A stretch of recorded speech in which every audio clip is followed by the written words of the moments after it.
क्या आपने परमेश्वर के बारे में जो जानकारी प्राप्त हुई है उस पर विश्वास किया? आपको प्रतिदिन की रोटी दी जा रही है, हमारे आत्मिक भोजन है। मुद्दे को आप समझे होंगे, उत्पत्ति में समस्या क्या है। आज जीवन श्रृंखला ये पृथ्वी मनुष्यों से भर गई है, लेकिन साथ ही साथ पृथ्वी दुष्टता से भी तो भर गई है। ये दुष्टता कहां से आ गई? इस दुष्टता को जो आपको और हमको देखने को मिल रही है इस पृथ्वी पर, मनुष्य हटा दीजिए, दुष्टता खत्म। ये दुष्टता कहां से आ रही? मनुष्य के मन दुष्टता से भरे हुए, मनुष्य का स्वभाव दुष्ट स्वभाव है कि नहीं है? तो अपने आप को धर्मी ना समझे। सबसे पहली बात है, धर्मी पर कट्टम लगा दें, हम धर्मी नहीं ना हो सकते, किसी कोने से नहीं हो सकते। और अपने अंदर से एक प्रवृत्ति को, एक टेंडेंसी को मारना शुरू कर दें आज से। दूसरों का न्याय करना, दूसरों को जांचना, ये ऐसा है, इसके साथ ये हो रहा है, इसलिए हो रहा है। क्योंकि अगर आप परमेश्वर के वचन को समझ जाएंगे ना, यीशु मसीह ने क्या कहा था। यीशु मसीह के समय की एक बात बताते हैं आपको, और एकदम करंट इश्यू से जोड़ के बात कर रहा था वो। उस जमाने में कुछ ऐसा हुआ था जैसा अभी हमारे जमाने में हुआ। एक भूकंप आ गया, 5 कंट्री पे आया, तहस नहस हो गया, सत्यानाश हो गया। अब अगर कोई ये सोचे कि ये पापी थे, सबसे बड़ा गलत विचार यही है कि पापी थे। यीशु मसीह ने उस जमाने के करंट इश्यू पे कहा कि शीलो का गुम्बद गिरा, 18 लोग मर गए, तो वो पूछ रहे थे शास्त्री, फरीसी और यीशु मसीह के चेले, ये पुरानी मानसिकता है, ये पुराना मनुष्यत्व है, ये एडमिक नेचर है जो भले बुरे के ज्ञान के वृक्ष से आ रहा है। तो इन लोगों ने कहा कि ये पापी थे, या इन्होंने पाप किया, इनके माता पिता ने। उसने कहा ना, इन्होंने पाप किया ना इनके माता पिता ने पाप किया। ये अगर तुम मन नहीं फिराओगे तो तुम्हारे साथ भी ऐसा ही होगा। ये इसलिए हो रहा है ताकि जो लोग परमेश्वर के वचन को सुन रहे हैं वो वचन को हल्के में ना ले और अपने आप को धर्मी ना समझे। अगर आप बाइबल के सार को समझेंगे ना, तो आपको पता चल जाएगा कि आप दूसरों को कैसे चट से दोषी ठहराते हैं। किसी के जीवन में कोई परिस्थिति बिगड़ रही है, परमेश्वर उसको करेक्ट करता है। ये रखिए, ये मानसिकता रखिए। आपके जीवन में आज, उनके जीवन में कल उनके आपके जीवन में भी होगा। आज उनके ऊपर समस्या, कल आप पर भी होगी। और इसीलिए मसीही जीवन सामूहिक जीवन है। एक दूसरे को आप सपोर्ट करें कि अरे प्रभु आपको चंगा करेगा, प्रभु एक दूसरे के लिए प्रार्थना करें, प्रभु इसे चंगाई दे। यह है प्रेम और अनुग्रह। कहां है आज? सब अपने आप को धर्मी समझ के बैठे हुए। यही तो समस्या है। और ये समस्या हम जानबूझ के नहीं कर रहे, ये हमारा स्वभाव, adamic nature, because of our nature. हम अपने स्वभाव के अनुसार बोल रहे हैं, अपने स्वभाव के अनुसार सोच रहे हैं और अपने स्वभाव के अनुसार व्यवहार कर रहे हैं। आज का युग ऑप्शंस से भरा हुआ है। ऑप्शंस का मतलब आपके सामने चुनाव है, हर कदम पे एक चुनाव है। आप शारीरिक जीवन में देखेंगे तो चुनाव से भरा हुआ है। रोज आप कोई ना कोई चुनाव करते हैं, आज हम ये करेंगे, आज हम इधर जाएंगे, हम ये करेंगे, हम वो करेंगे। आप सारे चुनाव अपने जीवन में सारी युक्तियों का पालन करके देख लीजिए। जब सारी युक्तियां फेल हो जाएंगी ना, तब आप घूम के आएंगे। और इसीलिए परमेश्वर कभी किसी के साथ जबरदस्ती नहीं करता, कहता जाने दो, तो मैंने छोड़ दिया, तुमको भी ना एक दूसरे को पकड़ो। मसीही जीवन में और कलीसियाई जीवन में खास बात क्या है मालूम? परमेश्वर ने स्वतंत्र इच्छा का बनाया है। आप किसी की इच्छा को जबरदस्ती एक दिशा में नहीं मोड़ सकते। परमेश्वर चाहता है कि आप अपनी खुद की पूरे मन से, पूरी इच्छा से, अपनी इच्छा से परमेश्वर के वचन को सुनने के लिए आए। किसी प्रेशर में ना आए, डर से ना आए, दबाव से ना आए। परमेश्वर के पास जब भी आए तो अपनी इच्छा से आए। जिस दिन आप अपने मन को तैयार कर लीजिए कि नहीं प्रभु, मैं तेरे वचन को सुनूंगा और तेरे वचन पर मन लगाऊंगा, तेरे वचन का पालन करने के लिए तैयार हूं। पालन तो वो करवा लेगा, आंकड़े में फंसा के करवा लेगा। हम आपको पक्का बता रहे हैं, अनुभव है मेरे पास। मुझ जैसे व्यक्ति को उसने ऐसी परिस्थिति में डाल के अपने कब्जे में कर लिया कि मैं भाग नहीं सकता। और अब इतना लंबा समय बाद अब मेरा इच्छा ही नहीं होती, क्योंकि मुझे जो आनंद और जो सामर्थ्य और जो उन्नति और जो सफलता प्रभु में दिखाई देती है वो संसार में है नहीं। मैं अनुभव से बता रहा हूं। आप अपने ज्ञान के सारे चश्मे पहनकर भी इस जिंदगी को पार नहीं कर पाएंगे, उस अनंत जीवन में प्रवेश नहीं कर पाएंगे। आप कितने भी धार्मिक क्यों ना बन जाए, आपकी धार्मिकता मैले चिथड़े के समान है उसके सामने। तो इसलिए अपने आप को कभी धर्मी ना समझें। पहली बात, आज अपने मन में ये ठान लें कि हम धर्मी न थे, ना है और न कभी हो सकते। हम पापी थे, पापी हैं और पापी रहे।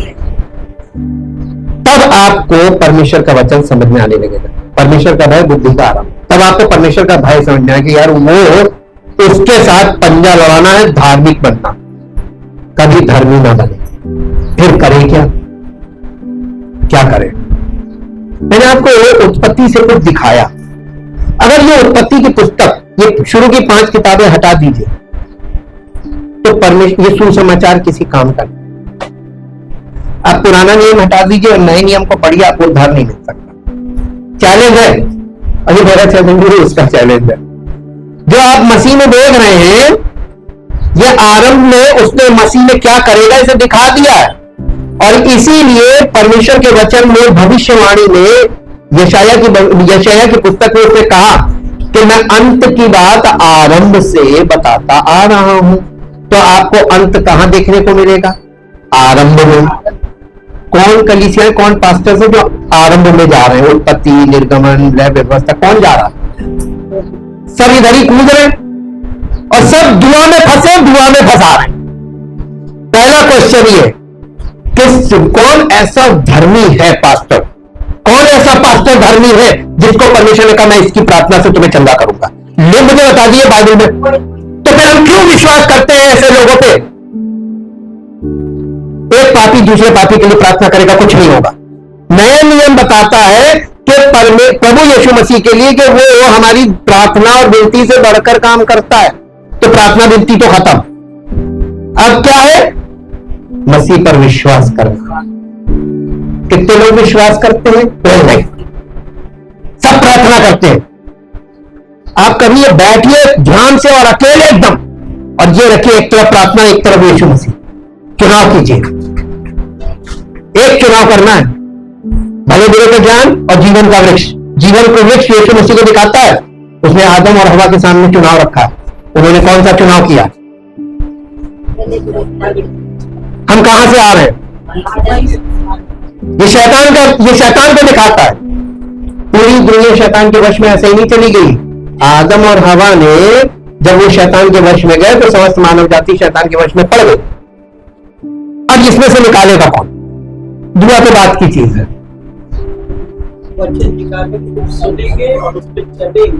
यीशु मसीह निकालेगा। कैसे?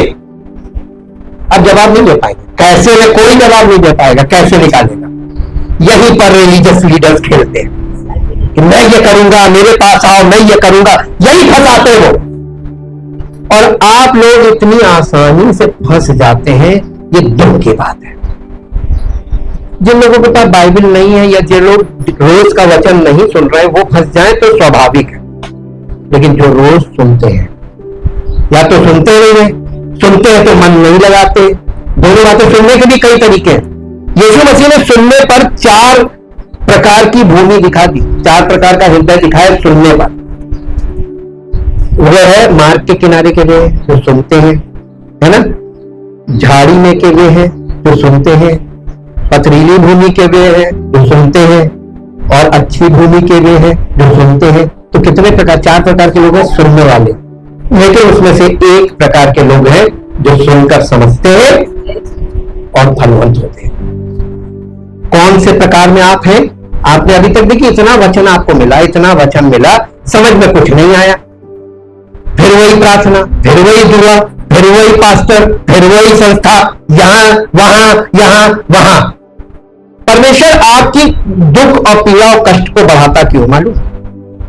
जब तक आप दुआ पर विश्वास करेंगे तो कहेगा लो थोड़ी देर के लिए ठीक, फिर थोड़ी देर के लिए ठीक, फिर ये तो पुराने नियम में 38 वर्ष से एक रोगी पड़ा हुआ था, हमेशा इंतजार करता था कि जब पानी हिलेगा तो कोई मेरी मदद करेगा और मैं कुंड में उतरूंगा, झंडा हो जाऊंगा। 38 साल लग गए। 38 साल क्यों लगे? उसकी मानसिकता को तोड़ देंगे। कि काश ये यीशु मसीह पर विश्वास कर लेता कि वो कर सकता है। आप कितने साल से बीमारियों में फंसे हैं, ध्यान दीजिए, और आप छूट क्यों नहीं रहे? मानसिकता, ये मानसिकता आपको मारनी है, इसको प्रभु नहीं मारेगा। आप अपनी मानसिकता को मारना शुरू कर दीजिए। इसीलिए पौलुस ने लिखा, ये यदि हम आत्मा के द्वारा देह की क्रियाओं को मारेंगे तो जीवित रहेंगे। कैसे जीवित रहेंगे? आत्मा के द्वारा देह की क्रियाओं को मारेंगे। पढ़ लीजिए, निकाल के मेरे साथ निकाल लीजिए, रोमियो की पत्री 8 अध्याय। आप सोचेंगे कि अपने मन से बोल रहे हैं, हमने कोई आयत नहीं बनाई, ना हम बना सकते हैं और ना अपने मन से बोल सकते हैं, क्योंकि प्रभु ने हमें अपने मन की बातें बोलने के लिए खड़ा ही नहीं किया है।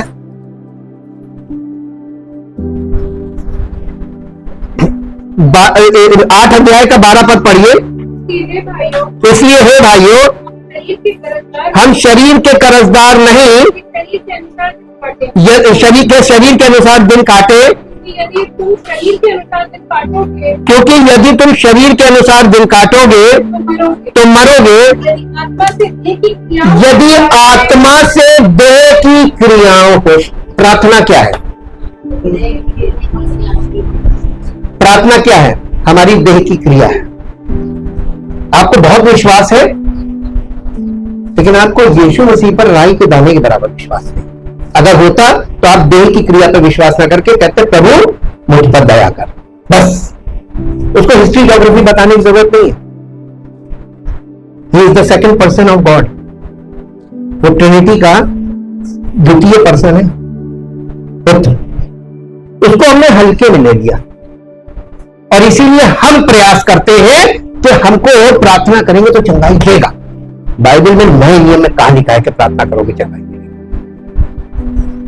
यीशु मसीह के टाइम में आइए जरा। यीशु मसीह वचन सुनाता था और जो लोग सुनते थे विश्वास करते थे वो चंगे हो जाते थे।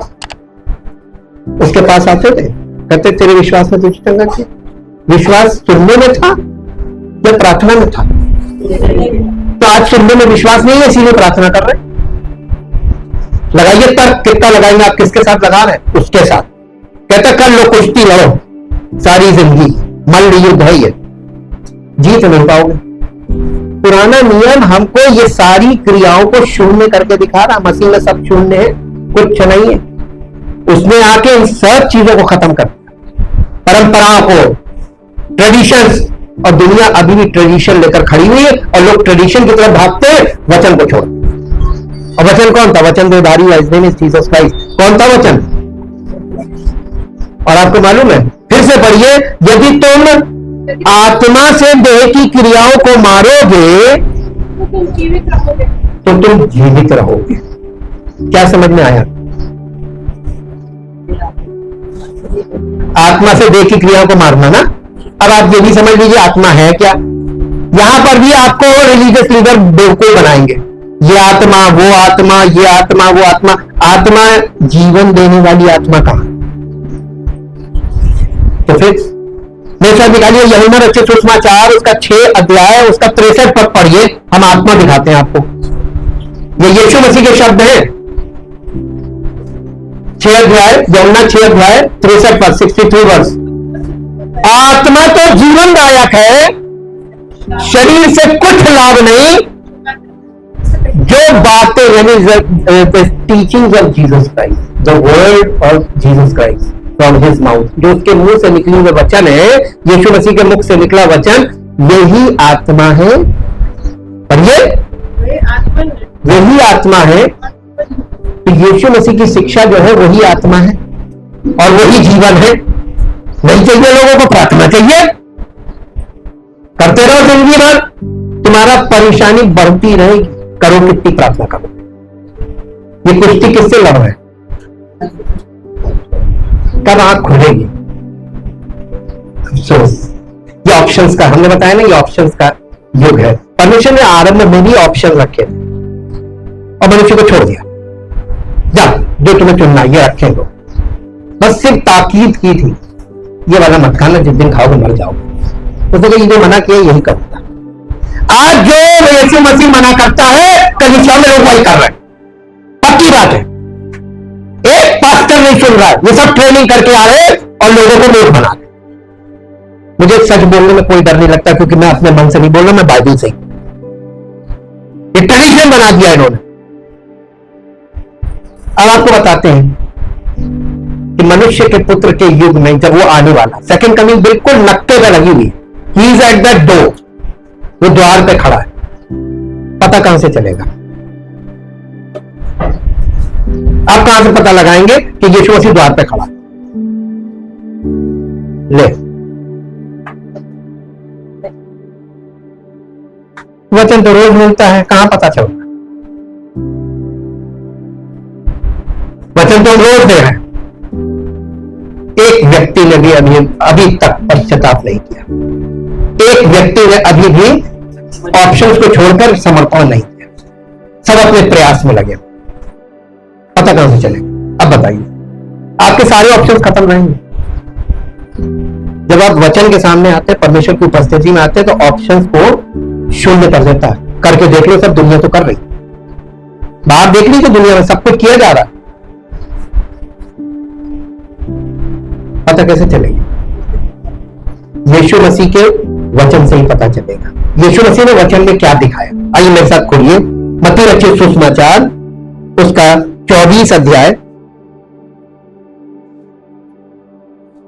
मत्ती रचित सुसमाचार, उसका 24 अध्याय और 24 अध्याय का 36 पद से पढ़ेंगे। ऊपर हेडिंग होगी, हेडिंग होगी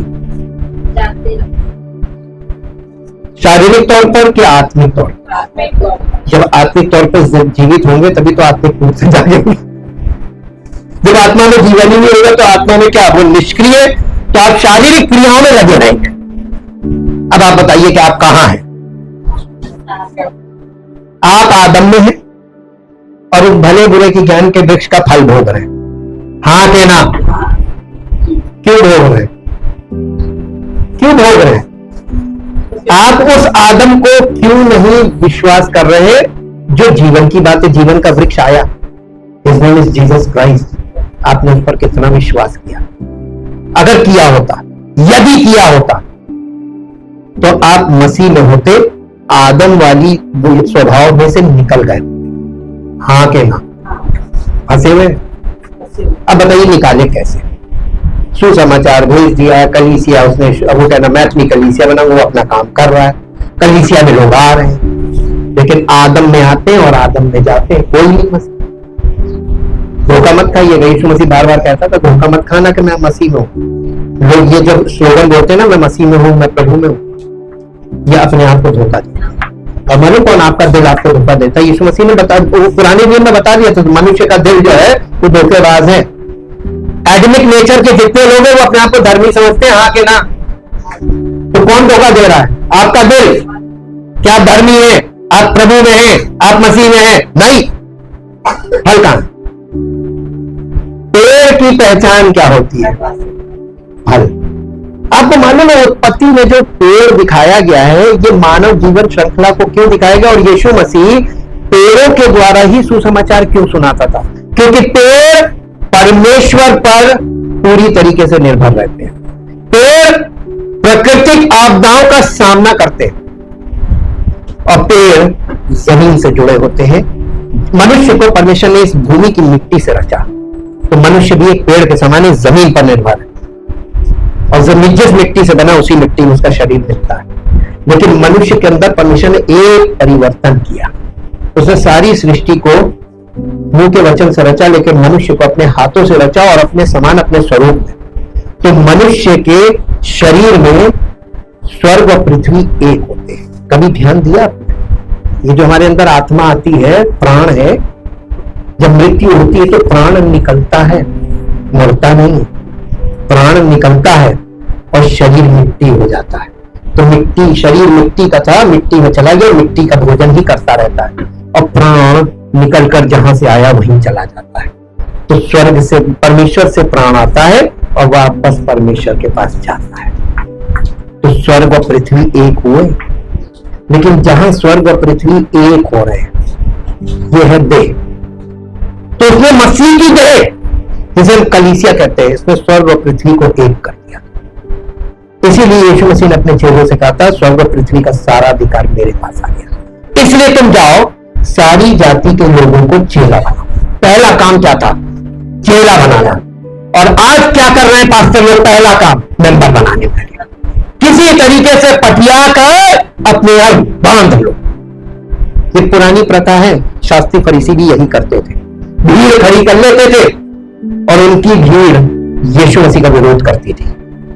लेकिन जो अन्य जाति के लोग थे, जो शास्त्री फरीसी के चेले नहीं थे, अन्य जाति के लोग, वो यीशु मसीह पर भरोसा करते थे कि ये प्रभु का ये एक अद्भुत व्यक्ति है, ये चाहेगा तो हमें चंगाई मिल जाएगी। और पूरा चारों सुसमाचार पढ़ के देखिए, शास्त्री फरीसियों को यीशु मसीह ने घास नहीं डाली, तो आज कैसे डाल देगा? आप जिनके पास फंस गए वो कौन है? तो आप क्यों फंस गए उनके पास? वो आपको टहलाते रहेंगे, टहलाते रहेंगे, टहलाते रहेंगे विकल्पों में, ये करो, फास्टिंग प्रेयर करो, घुटने पे प्रार्थना करो, आंसू बहा के प्रार्थना करो, और फिर ये करो, होल नाइट प्रेयर करो। कहां यीशु मसीह ने किससे कहा? उसके वचन सुनो, विश्वास करो, यीशु मसीह चढ़ाई कर कि कोई नहीं करता है। हम कहां खड़े हैं? यीशु मसीह के युग में खड़े। कोई परिवर्तन हुआ? इतनी कलीसियाओं की जरूरत नहीं जितनी है, और इतने पास्टर्स की भी जरूरत नहीं जितने हैं।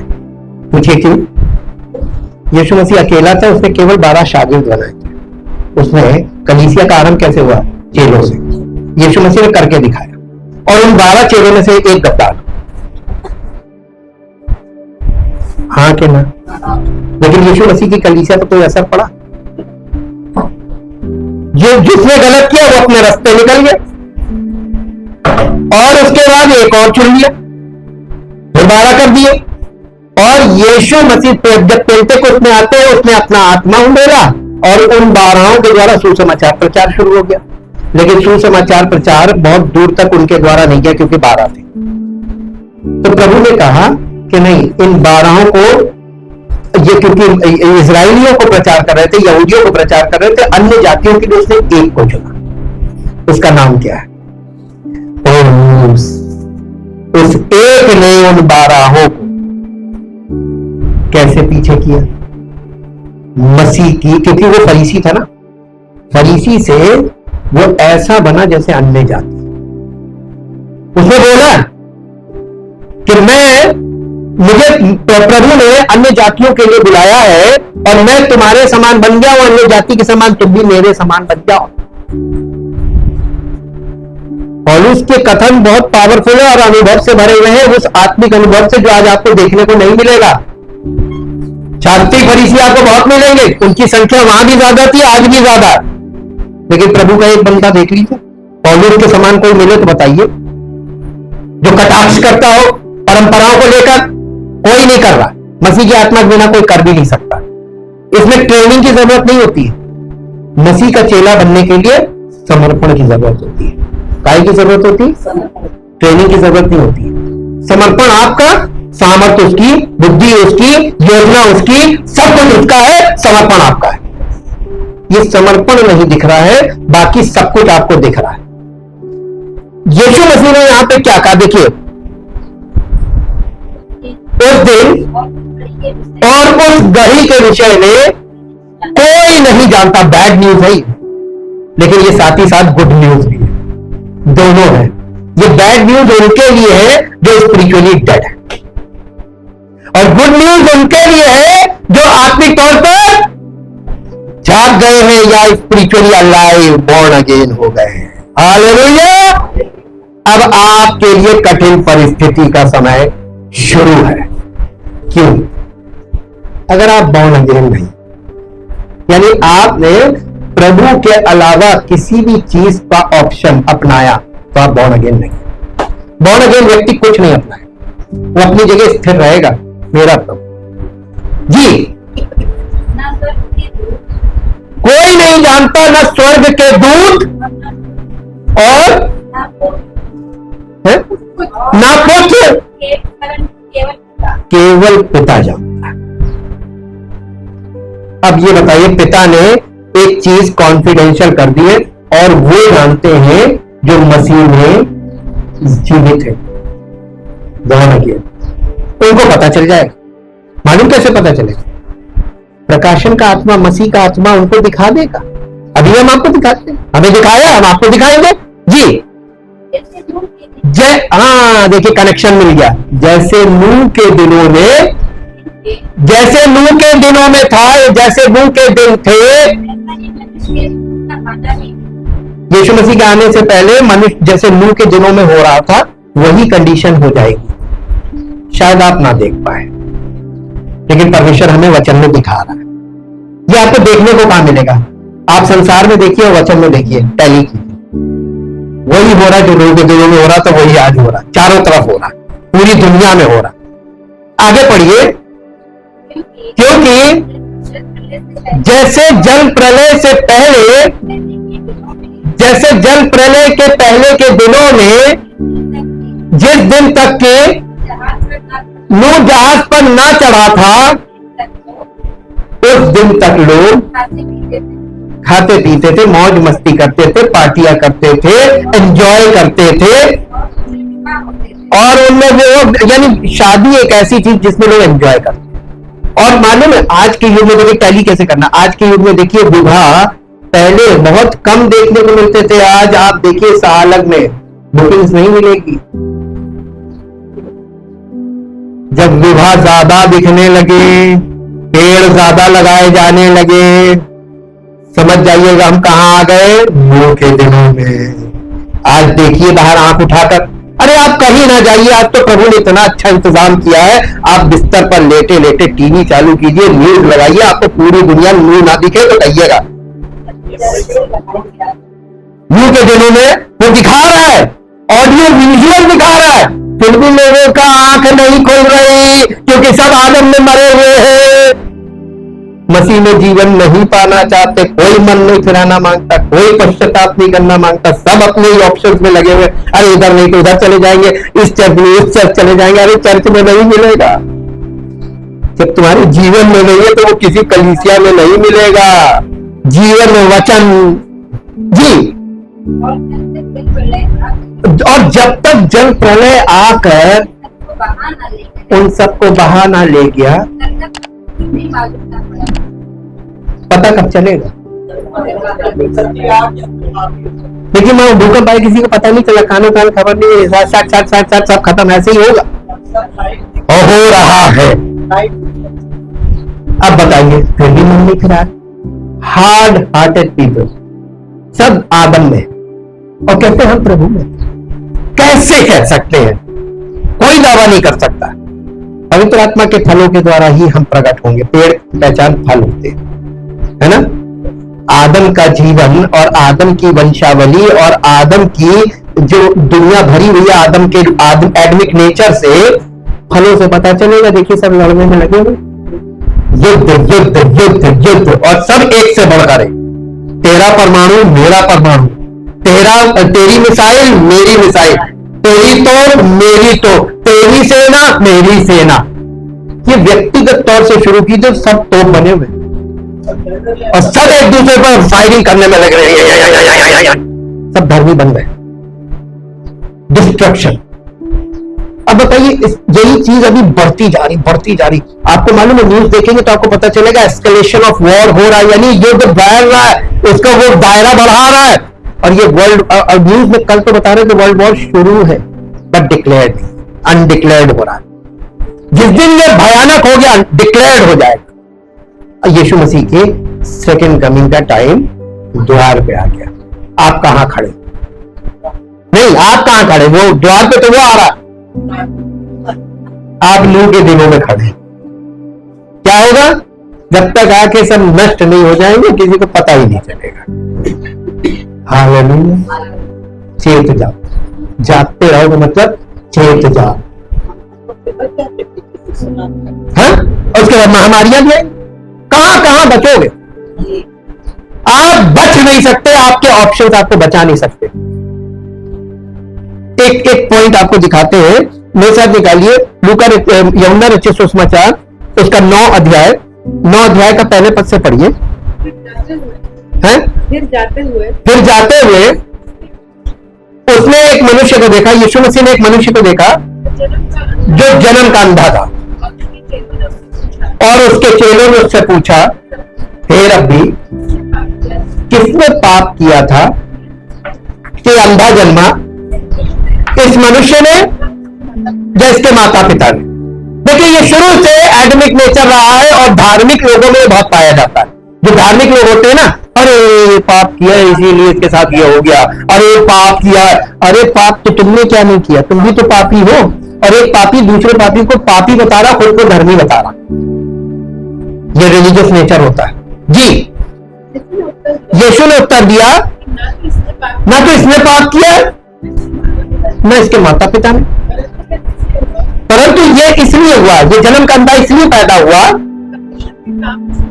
कि परमेश्वर के काम उसमें प्रकट हो।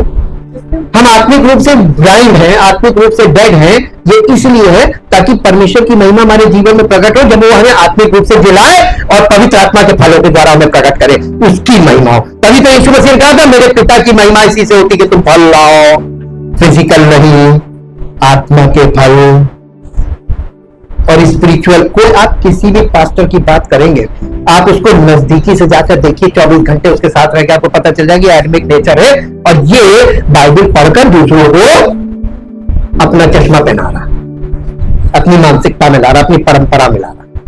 चश्मे बढ़ रहे हैं, आत्मिक चश्मे सब जगह बढ़ रहे हैं।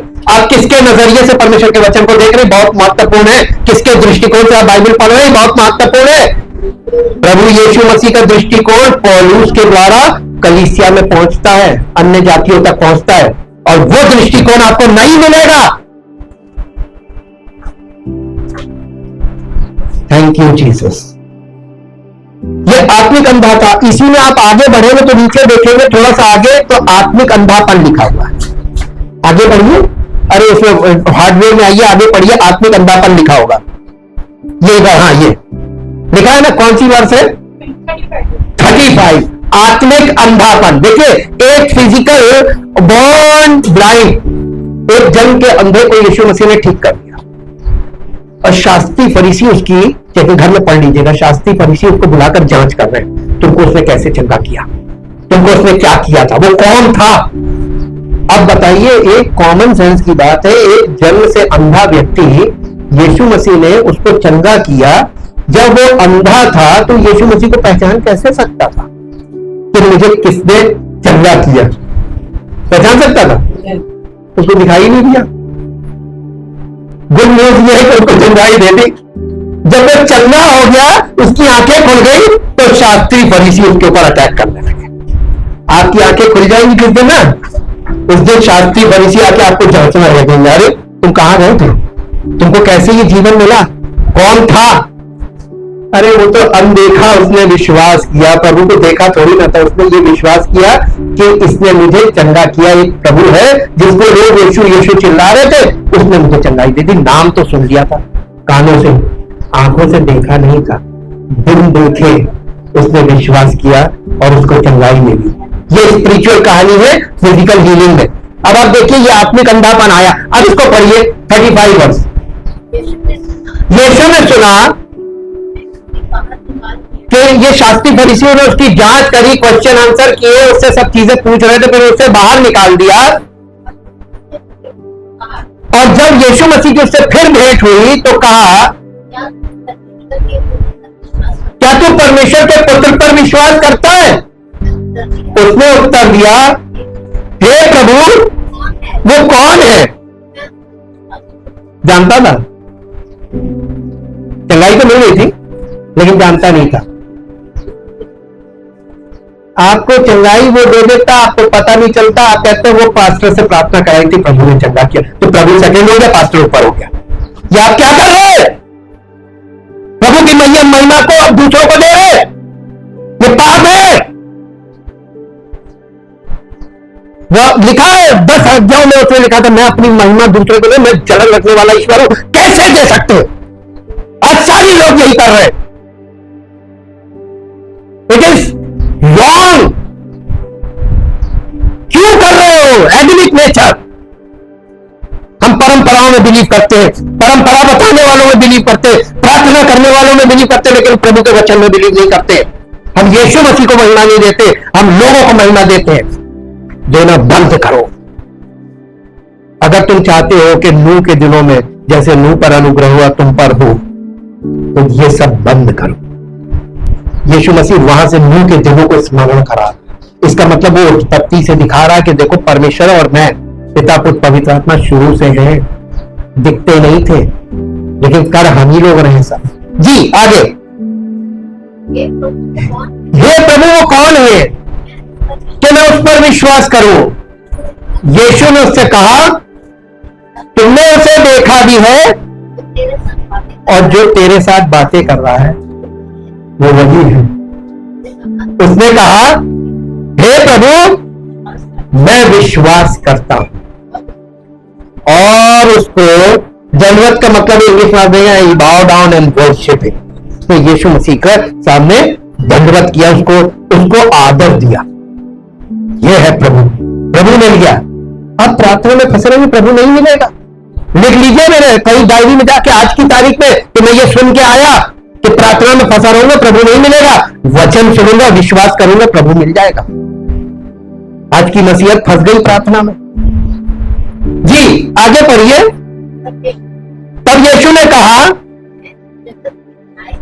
मैं इस जगत में न्याय के लिए आया हूं ताकि जो नहीं देखते वो देखें और जो देखते हैं। आपको लगता है कि आपको देखते हैं? शास्त्री फरीसियों को लगता है कि हम देखते हैं, आत्मिक अंधापन था उनका, लेकिन वो नहीं देख पाए कि यही प्रभु है। उसी से बोला रहे थे, उसी से बोलते थे, उसी के सामने व्यवस्था खोल खोल के दिखा रहे थे। मैं व्यवस्था को पूरा करने आया हूं, मैं ही प्रभु हूं, मैं सबत का प्रभु हूं। सबत के विधियों को लाके परंपराओं को खड़ा करते, मैं ही प्रभु हूं। सबत नहीं मनुष्य के लिए बनी है, मनुष्य सबत के लिए नहीं बना है। उसने हर कोने से व्यवस्था को उनको समझाने का उन्होंने उसमें दृष्टिकोण रखा, अपना दृष्टिकोण, मसीही दृष्टिकोण। लेकिन इन लोगों ने वो यहूदी दृष्टिकोण से यीशु मसीह का विरोध किया। आज भी वही चल रहा है कलीसियाओं में, उसी प्रकार की शिक्षाएं चल रही है, उसी प्रकार की गतिविधियां चल रही, शरीर के काम चल रहे हैं, आत्मा का फल कहीं नहीं दिखाई दे रहा। उसने यीशु मसीह का मैं इस जगत में न्याय करने आया हूं, और न्याय में मालूम क्या है? जो ये दावा कर रहा है कि मैं देखता हूं वो अंधा हो जाए, और जो नहीं देखता है वो देखने लगे। मुझे नहीं दिखाई देता था, आत्मिक तौर पर मैं अंधा था, उसने मेरी आंख खोली, मुझे दिखाई देने लगा। मुझे आज सब कुछ दिखता, वचन में दिखाता, बाहर दिखाता, कहता देखो ये हो रहा है, जो लिखा है वही हो रहा है, जैसा लिखा वैसा ही हो रहा है। अब बताइए, वही चीज तो हम आपको बता रहे हैं, विश्वास कहां कर रहे हैं आप? वचन को नहीं छोड़कर विधियों में फंसे हुए, परंपराओं में फंसे हुए। करके देख लीजिए, आपकी समस्या ना बढ़ा दे, लिख के ले भी, आपको क्रॉनिक बनाए रखेगा। जाओ बेटा करते रहो, क्योंकि मालूम एक व्यवस्था के विषय में पौलुस ने एक बात लिखी, जो कोई उस व्यवस्था से, वो शास्त्रीय फरीसियों की बात कर रहा था और पुराने नियम की बात कर रहा था, मूसा की व्यवस्था की बात कर रहा था। उसने कहा जो कोई उस व्यवस्था से जीवित है, उसी का, जो कोई उस व्यवस्था पर चलता है उसी के अनुसार जीवित रहेगा। जब तक दुआ करते रहोगे तब तक तुम्हें लगेगा हीलिंग हो गई, दुआ बंद, हीलिंग बंद। कितने लोग कराना चाहते हैं? पाल लीजिए मेरी, जब तक आप दुआ करते रहे भाई, जैसे जब तक दवाई खाते हो जिंदा रहोगे, जिस दिन दवाई बंद, असर खत्म। कामिल शिफा कहां है? मैं अस्थमा का रोगी आपके सामने खड़ा हूं। कामिल शिफा किसने दी? दुआ से नहीं मिली, उस प्रभु ने दी। उसने कहा मैं तुम्हें इसलिए चंगाई दे रहा हूं कि तेरा जीवन मुझे चाहिए, मैं तेरे जीवन को अपनी महिमा में प्रकट करूं। हालेलुया। आज लोग कर क्या रहे? शास्त्री फरीसियों की शिक्षाओं के खमीर में फंस गए। हालेलुया। ये एडमिक नेचर है और ये आरंभ से आ रहा है। अब वापस वही आ जाइए, जैसा नूह के दिनों में हुआ था वैसे ही मनुष्य के पुत्र के दिनों में भी होगा। नूह के दिन कैसे थे? अब हम लोग स्टडी में मंडे से देखिएगा, हम आपको दिखाएंगे। आई ना, नूह के दिन देखिए और आज देखिए। आगे पढ़िए। जैसे नूह के दिनों में वैसे ही मनुष्य के पुत्र के जन्म होगा। और जब तक जल प्रलय आगे, जिस दिन तक नूह उस जहाज में नहीं चढ़ा, तब तक लोग खाते पीते थे, मौज मस्ती करते थे, शादी विवाह करते थे, जब तक कि जल प्रलय आकर उनको बाहर ना ले गया। कुछ किसी को पता नहीं चला। क्यों नहीं लेगी? silently judgment of God is coming. The judgment of God is at the door. अब बहुत साइलेंटली होगा क्योंकि आत्मिक तौर पर सब मृतक है, इनको आत्मिक बातें दिखाई नहीं देगी और आर स्पिरिचुअली ब्लाइंड। जी आगे वहीं पे आ जाइए, 37 और 38 पढ़ लिया था, मत्ती 24। ओहो, मत्ती 24 अध्याय 36 से पढ़ा था। और जब तक जल प्रलय आकर उन सबको बहा ना ले गया, तब तक उनको कुछ भी मालूम नहीं। वैसे ही यीशु मसीह की सेकंड कमिंग ऐसे ही होगी, जब वो आने वाला होगा ना, दुनिया में सब सारे लोग वाइट आउट हो जाए। और इसीलिए हम आपको पहले से बता दें, थर्ड वर्ल्ड वॉर के बाद ही आएगा। दुनिया सफाया हो चुकी हो, साफ है। उसके आने से पहले 3 विश्व युद्ध अनिवार्य थे, जिसमें से 2 हो चुके, तीसरा चालू। His second coming is at the door. Yes, आगे। उस समय 2 जन खेत में होंगे, एक ले लिया जाएगा। देखिए परमेश्वर के पास अब उसका ऑप्शन काम करेगा, यीशु मसीह का। वो चुनेगा किसको लेना है, किसको छोड़ना, किसको लेना है, किसको छोड़ना, किसको लेना है, किसको छोड़ना। ये ऑप्शन अब उसके पास, क्योंकि वो लास्ट एडम, फर्स्ट एडम के पास ऑप्शन था ना, अब उसके पास ऑप्शन है किसको रखना है, किसको छोड़ना है। तो किसको रखेगा, अपनों को रख लेगा, जो उसके नहीं है जाओ। अब इसके साथ आइए लूका रचित सुसमाचार 17 अध्याय, लूका 17 अध्याय मैं भी आपके साथ निकालूं। 17 अध्याय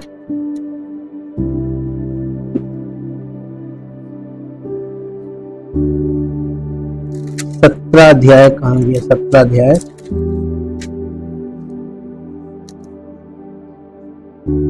हाँ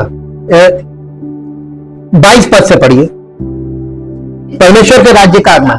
हाँ, फिर उसने चेलों से कहा, वे दिन आएंगे फिर जिनमें तुम मनुष्य के पुत्र के दिनों में से एक दिन को देखना चाहोगे और नहीं देखने पाओगे। जी, लोग तुमसे कहेंगे देखो वहां है। यीशु मसीह के आने के विषय में अफवाहें उड़ेंगी। कौन फंसेगा इन अफवाहों? मैं तो नहीं फंसूंगा, क्योंकि हमारी तो आगे खुल गई, हमको तो दिखाई दे रहा है। जो फिजिकली ब्लाइंड होंगे यानी स्पिरिचुअली डेड, जो स्पिरिचुअली ब्लाइंड होंगे यानी स्पिरिचुअली डेड होंगे, उनको लोग इधर उधर भीड़ को लेकर दौड़ेंगे। देखो वहां आ गया, देखो यहां आ गया, देखो यहां, और ये भागे भागे चल गया। पब्लिक भागेगी, इस कन्वेंशन उस कन्वेंशन, इस संस्था उस संस्था, देखो वहां आ गया, देखो वहां आ गया, देखो वहां आ गया। आगे सुनिए, आंख खोलने वाली बात। परंतु तुम चले मत जाना। आज उल्टा होता है, लोग जो चीज यीशु मसीह मना करके गया, लोग वही करते हैं। इधर जाओ, कहीं उधर जाओ, कहीं उधर, ये यात्राएं कर रहे हैं यीशु मसीह के लिए, वहां है उसके जीवन, वहां पे पवित्र आत्मा चंगाई दे रहा, वहां पे आप कहां चक्कर में पड़े जी।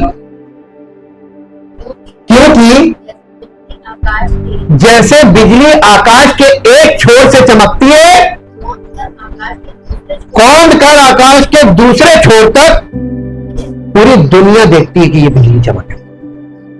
अगर लखनऊ में बिजली चमकती तो पूरा लखनऊ शहर देखता कि नहीं बिजली चमक रही। ये थोड़ी ना कि यहाँ आलमबाग में चमकी है, उधर वालों को दिखाई नहीं। जी, वैसे ही मनुष्य का पुत्र भी अपने दिन में प्रकट होगा।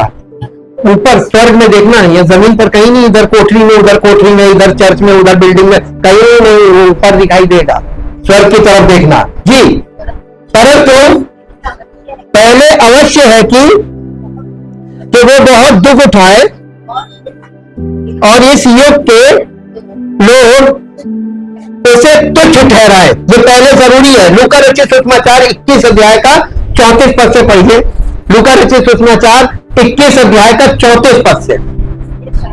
इसलिए इसलिए सावधान रहो, ऐसा ना हो कि तुम्हारे मन खुमार और मतवालेपन और इस जीवन की चिंताओं से सुस्त हो जाए। मन कहां सुस्त होता है? तन की सुस्ती की बात नहीं है, मन सुस्त हो जाता है। अरे हमको अभी तक चंगाई नहीं मिल रही, हम तो अभी तक बहुत परेशान, हमारे शरीर में ये तकलीफ है। तुम्हारे मन सुस्त हो गए, और मन सुस्त हो जाता है ना तो शरीर हिलने लायक नहीं रहता, और लोग कहते हैं मन नहीं कर रहा। वचन सुनो, मन नहीं कर रहा। आपका मन क्यों नहीं कर रहा? मन सुस्त हो गया, मतवालापन है ना। ये सब अलग अलग बताएंगे आपको, एक एक चीज की मीनिंग है। आगे और आगे पढ़िए। और वो दिन तुम पर ठंडे के समान आ पड़े, क्योंकि वो सारी पृथ्वी के सब रहने वालों पर इसी प्रकार आ पड़ेगा। जैसे नूह के दिनों में जब नूह कह रहा था कि जल प्रलय आने वाला है, किसी ने विश्वास नहीं किया, क्योंकि उस समय तक बारिश नाम की कोई चीज हुई नहीं थी, जानते ही नहीं थे। आज बारिश भी जानते हैं, बाढ़ भी जानते हैं, आज तूफान भी जानते हैं, आज भूकंप भी जानते हैं, आज ज्वालामुखी भी जानते हैं, आज सब कुछ जानते हैं, आज सुनामी भी जानते हैं, आज महामारी भी जानते हैं, आज युग भी जानते हैं। देखिए, युगों से परमेश्वर ने सारे अनुभव लेने के बाद अब न्याय करने आ रहा कि अब तो बेटा सब कुछ जानते हो, तुमको मालूम है। और आपको मालूम होना चाहिए, भूकंप की पूर्व भविष्यवाणी नहीं की जा सकती। ये कैसे आता है? अचानक से आएगा, और अचानक से आता है और समेट ले जाता है। ऐसे ही मनुष्य के पुत्र का आना होगा।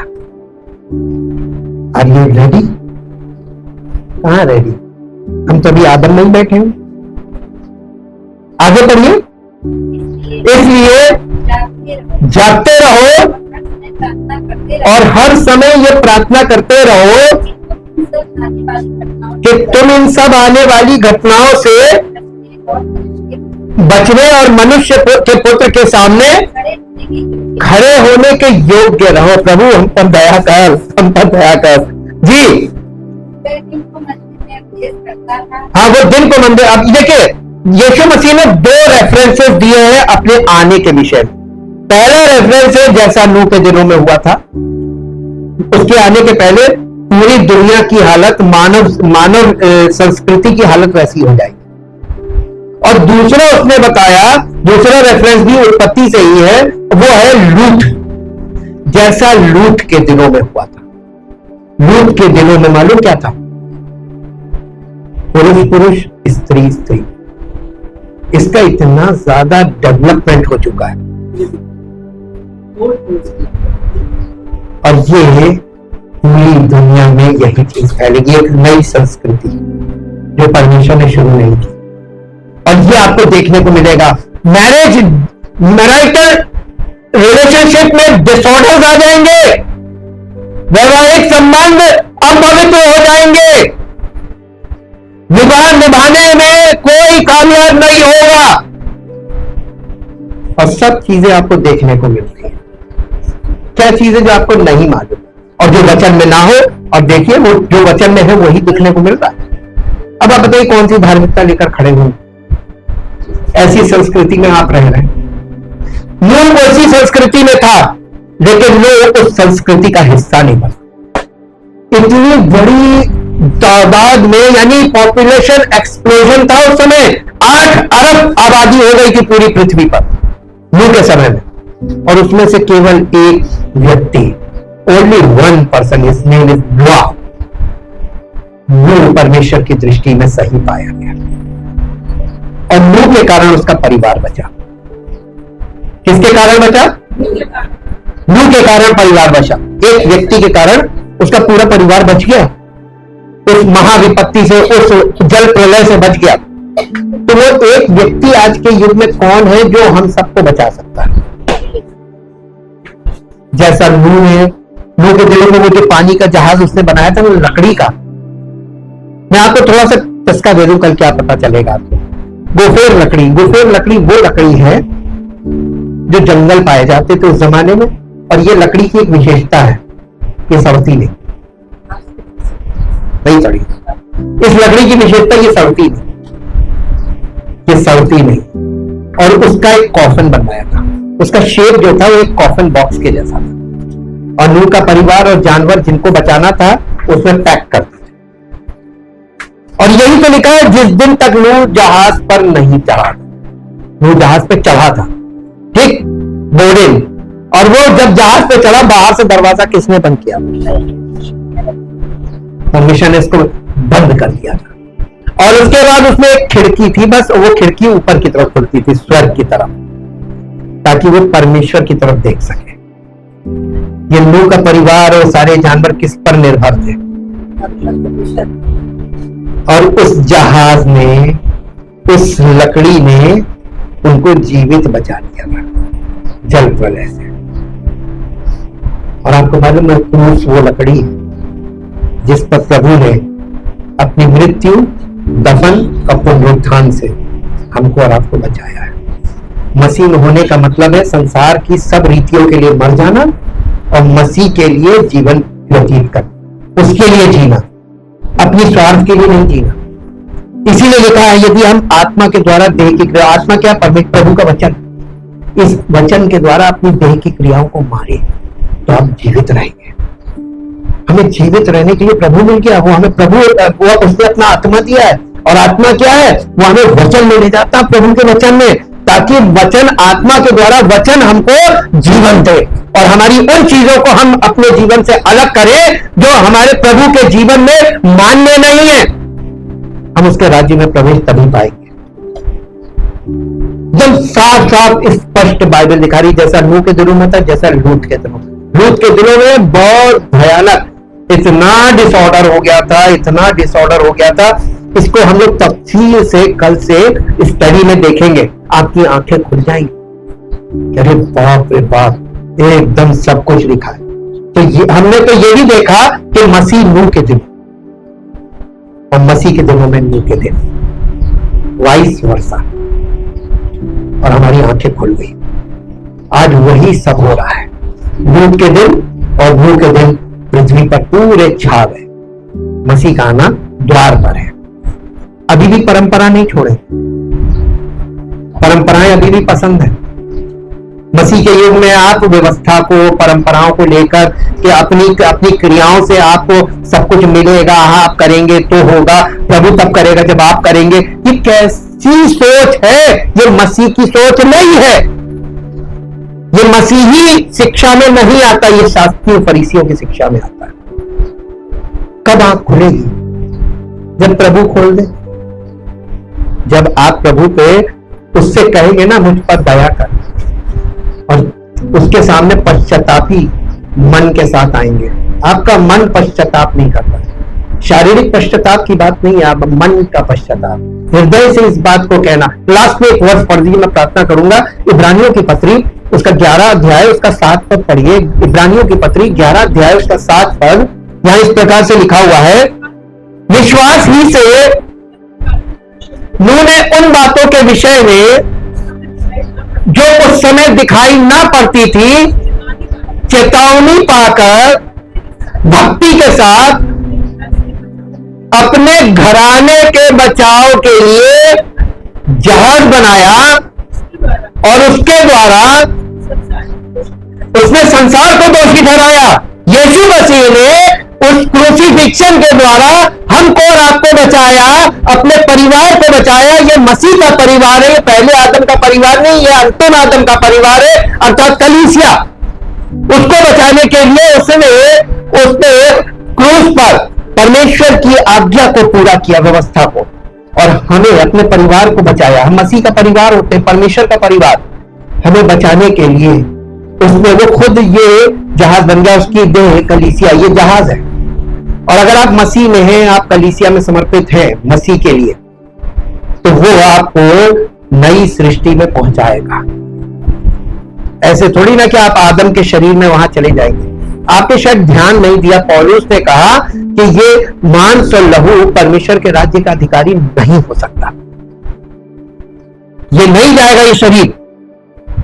हमें मसीह की देह में पार करना पड़ेगा। नूह के दिनों में दिखा दिया, नूह के दिनों में दिखा दिया उसने कि नूह के अगर जहाज बना होता तो नूह भी नहीं बचता, और नूह नहीं बचता तो उसका परिवार नहीं बचता। कौन धर्मी था? एक धर्मी था ना।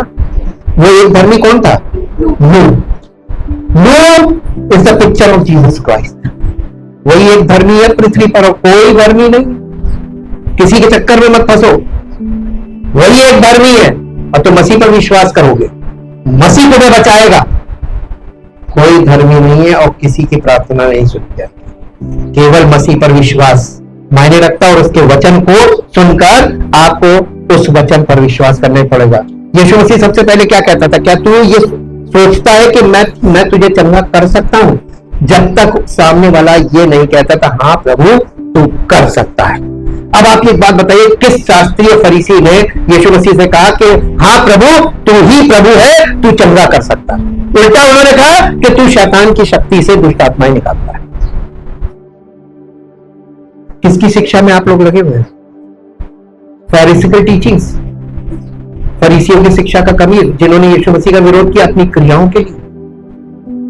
और आज यही क्रियाएं कलीसियाओं में लेकर लोग खड़े हुए हैं, मसीह का विरोध कर रहे हैं, आपको पता ही नहीं चलता। Thank you, thank you, thank you. क्या आप यीशु मसीह पर विश्वास करना चाहते हैं?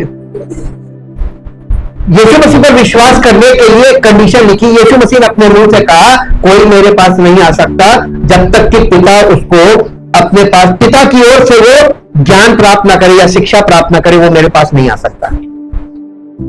इसको आप समझे नहीं। ओल्ड टेस्टामेंट पिता की शिक्षा है, एकदम प्रैक्टिकल शिक्षा। पवित्र आत्मा क्या करता है? हमको पुराने नियम में ले जाकर पिता की शिक्षा दिखाता है। देखो मसीह यहां पे पुराने नियम में यीशु मसीह, सब कुछ यीशु मसीह है जो दिख नहीं रहा है, और नए नियम में जो दिख रहा है वो मसीह है, और जो नहीं दिख रहा है वो सच्चाई जिसको लोग टैली नहीं कर पा रहे। पिता पुत्र के लिए काम कर रहा था कि लोगों को, देखिए ये मूसा की व्यवस्था में क्यों फंसाया था? मसीह तक पहुंचाने के लिए। पौलुस ने लिखा ये मूसा की व्यवस्था मसीह तक पहुंचाने के लिए शिक्षक हुई, ट्यूटर। अब शिक्षक आ गया यानी टीचर आ गया, जीसस क्राइस्ट। अब ये ट्यूटर का काम नहीं है। ये सारे लोगों को नूह के समय में आदम से लेकर मलाकी तक, उत्पत्ति से लेकर मलाकी तक सबको इंतजार करना पड़ा उस मसीह का। और जब मसीह आ गया तो लोग मसीह को छोड़कर झूठी शिक्षाओं में फंस गए, फरीसी वाली शिक्षाओं में फंस गए। ये कैसी शिक्षा है और ये कैसे लोग हैं जो बाइबल के होते हुए, मालूम है एक कमी साफ दिखती है, स्पिरिचुअली ब्लाइंड और स्पिरिचुअली डेड है, और माइंड से बाइबल पढ़ रहे हैं और दिमाग से प्रचार करते हैं। पवित्र आत्मा नहीं, मसीह की सामर्थ्य इसीलिए तो काम है, पिता का प्रेम नहीं। Thank you, thank you, thank you. क्या आज आप चाहते हैं, अगर जरा सा भी आपको लगा कि बाइबल जो कह रही है वो चल नहीं रहा है, जो चल रहा है वो बाइबल में नहीं, उसके विपरीत चल रहा है, तो आप अपने स्थानों पे खड़े होके अपने हृदय में इस बात का पश्चाताप कर सकते हैं, हाँ प्रभु आज तक हम गलत सोचते थे, हमारा दृष्टिकोण गलत रहा, हम गलत नजरिए में थे, इसलिए हम गलत लोगों पर ज्यादा विश्वास करते थे। हमने यीशु मसीह पर वो विश्वास नहीं किया जो पास्टरों पर किया। हमने जो प्रार्थना में विश्वास किया वो हमने प्रभु पर विश्वास नहीं किया। और जब तक प्रभु अनुग्रह नहीं करेगा, जब तक प्रभु हमारे जीवन में अपना अनुग्रह प्रकट नहीं करेगा, हमारे जीवन में कुछ नहीं होगा, क्योंकि वो हमारी प्रार्थना और विनती से बढ़कर काम करता है। वो सर्व सामर्थी है, वो अद्भुत युक्ति करने वाला है, और वही सब चीजों को अपने मुंह के वचन से संभालता है। हमने उसके वचन का आदर आज तक नहीं किया, और हमने उसके वचन में आज तक मन नहीं लगाया। हमने सही चश्मा पहनकर उसका वचन नहीं देखा। हमने तमाम डिनोमिनेशन के चश्मे लगाए बाइबल को सुनने और पढ़ने के लिए, लेकिन कभी भी हमने पवित्र आत्मा का चश्मा नहीं इस्तेमाल किया। हे प्रभु हम पर दया कर, हे प्रभु हम सब पर दया कर, हे प्रभु अपने अनुग्रह के द्वारा आज हम सब के बीच में आपके अद्भुत आश्चर्य कर्म हमारे शरीरों में, हमारी जिंदगियों में, हमारे परिवारों में हो। और प्रभु आपकी वो महिमा प्रकट हो जो आपके द्वारा होती है, आपके किए से होती है, हमारे करने से नहीं होती है, क्योंकि मसीहत कर्मों का नहीं विश्वास का फल है।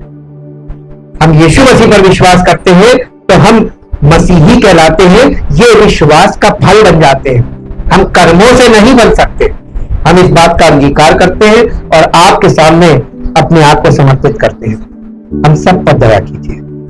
आपकी दया दृष्टि से हम आपकी महिमा के पात्र बने और पवित्र आत्मा के फलों के द्वारा हमारा जीवन आपकी महिमा को प्रकट करे। सारी महिमा आपको यीशु मसीह के नाम से मांगेंगे, आमीन।